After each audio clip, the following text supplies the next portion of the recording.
Waru doyong omahe blorong. Anggitanipun Pujo Semeti.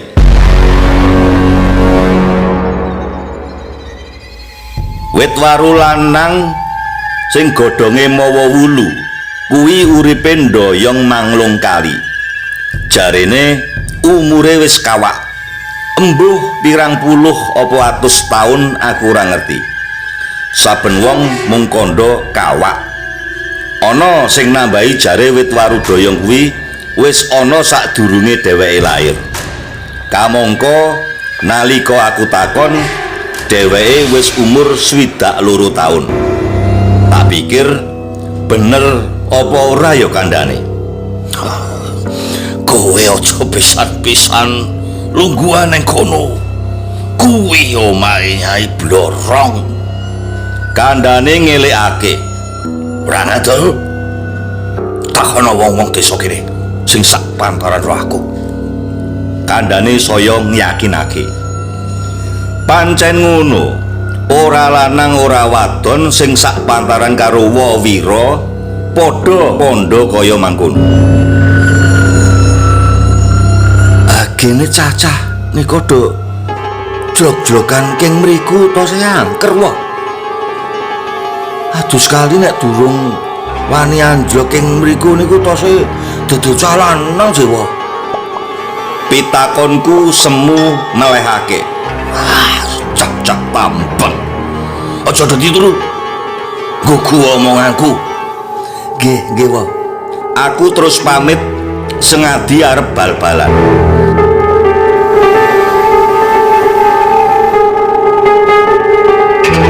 Kandhane Wawira janjane aku wis lali. Dadak bawon ngajak mancing, jarene kaline wis akeh iwake. Kapan won? Sok Kemis. Ajame Bakda maghrib tekan ngisak. Lan lho, aja ngapusi lho. Aku saguh lan manti-manti. Bakda maghrib tung, aku wis nguncluk marani waru doyong. Kepisku tak sengkelitake bangkean. Lampu ting tak cangking tangan kiwa. Tangan tengen nggawa walesan. Saka kadohan aku wis weruh regemenge wong nongkrong ana waru doyong. Wis suwe won. Pagi. Entuk apa? Entuk ji lele. Aku mapan nongkrong ana mburine adu bokong. Bawon madhep ngetan, aku madhep kulon. Bismillah. Plung. Pancingku cumemplung kali. Kali tuntang iline ngulon. Bener kandhane bawon. Kaline wis akeh iwake arep padha mijah. Mangsa mbediding padha arep ngendhok. Mula aku karo bawon bola-bali nyendali pancing. Gendal-gendel iwake kepancing. Bener kandhamu won. Culukku. Dheweke ora wangsulan merga pijer nyendali pancinge. Saka kadohan ana damar mlering mlaku ngetan. Ombak kali dadi gedhe. Aku grenengan.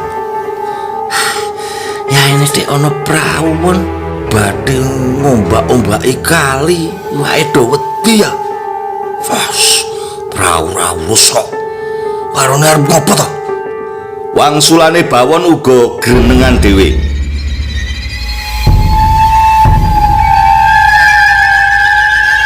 Damar mlering saya cetha mlaku ngetan. Ombake saya gedhe nyempyok-nyempyok gampenge kali. Praune kok gedhe to? Kek ombake ngebur. Ya neo tur gawane abot. Bawon melu benerake pangudarasaku. Aku karo bawon isih tetep mancing senajan ombake selot gedhe. Konsentrasi dadi buyar.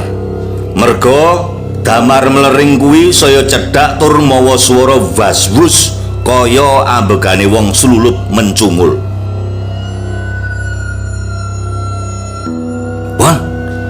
praune wis cedhak, Dik. Suarane ngosos ngono. Dheweke noleh ngulon melu maspadakake banjur celathu. Hah, Dek gandane le harus mendah.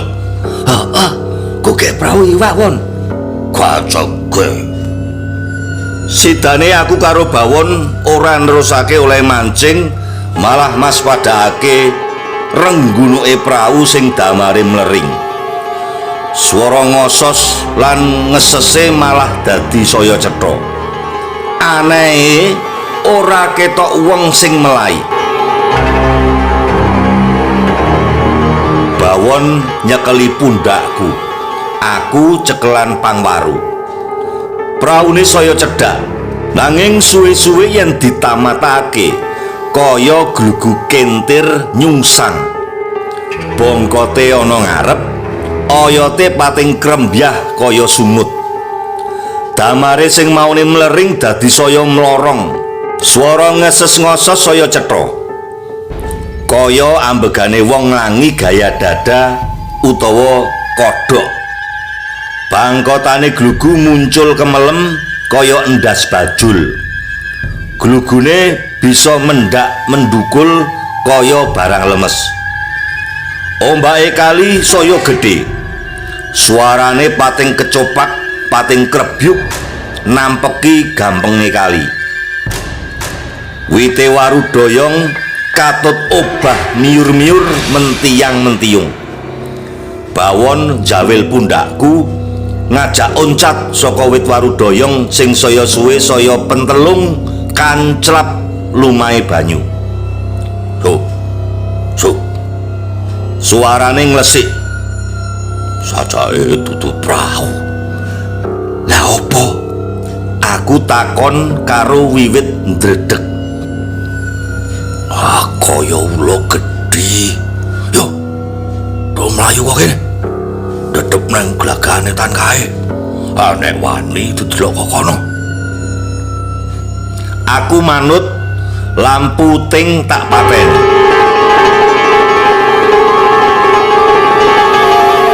Persis tekan wetan dapuran Glagah, banyu kali tuntang kaya dikebur nganti mblabar tekan tanggul.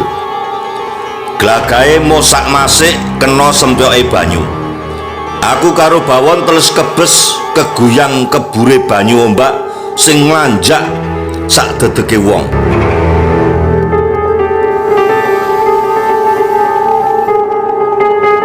Suarane kemebur karo ngesese cangkem keprungu gegirisi.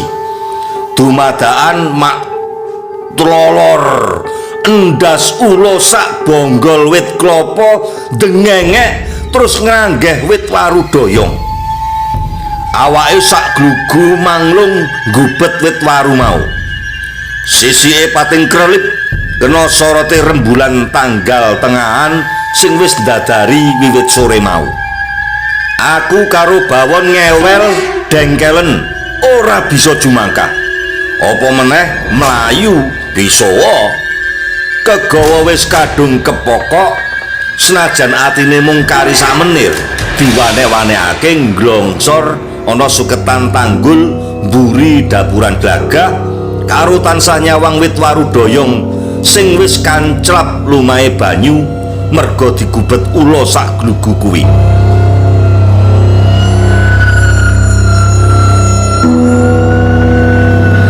Bocah loro aku karo Bawon ora wani kumecap. Cangkemku gathik. Semono uga cangkeme Bawon. Buktine mung bisa tudang tuding tok. Embuh, wis pirang jam olehku padha glongsoran ana tanggul mburi dapuran Glagah ora ngerti. Ngerti-ngerti wite waru doyong ora ketok. Sing katon mung keluk putih gembuleng mendhuwur lenceng kaya glugu sungsang. Nyipati kahanan elok mau nganti ora weruh keplase keluk mau menyang endi. Apa munggah menyang langit, apa menyang isor waru doyong. Mbuh ora ngerti. Sing cetha wite waru doyong wis pulih kaya maune. Sakala kuwi aku karo Bawon bisa jerit bareng jaluk tulung. Tulung. Aneh, aku karo Bawon padha ora bisa ngadeg. Sikil papat kaya gantet dadi siji.